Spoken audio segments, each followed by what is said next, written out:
الراجل قاعد على جنب الطريق يستريح، وفجأة اتخبط من ورا ووقع على الأرض. ما خدش باله إن موبايله اكتسب قدرة غريبة. ظهرت واحدة شرسة بتحذره ما يقربش من جميلة الجامعة. جميلة كانت بس عايزة تساعده يقوم، لكن الست الشريرة قالت إن الراجل متعمد يفضل على الأرض.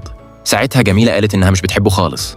في اللحظة دي البلطجي طلع رزم فلوس ورماها على وش الراجل ومشيوا. الراجل أقسم إنه هيرد كرامته، وهو بيجمع الفلوس الموبايل قال له إن في كنز قدامه. افتكر إنه بيتهيأ له، لكن الموبايل أكد إن في عملة قديمة تحت الدكة. تردد شوية وبعدين راح، وفعلا لقى عملة قديمة. الراجل خد العملة وراح محل تحف.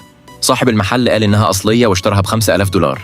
بعد ما خرج الموبايل قاله إن في طبق أصلي قريب. وصل لبسطة وسأل عن السعر. صاحبها قال $30,000.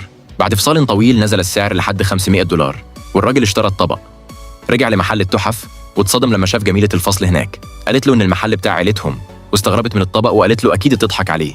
لكن صاحب المحل أكد إن الطبق أصلي وعرض $150,000. الراجل وافق فوراً، وجميلة كانت مذهولة تماماً.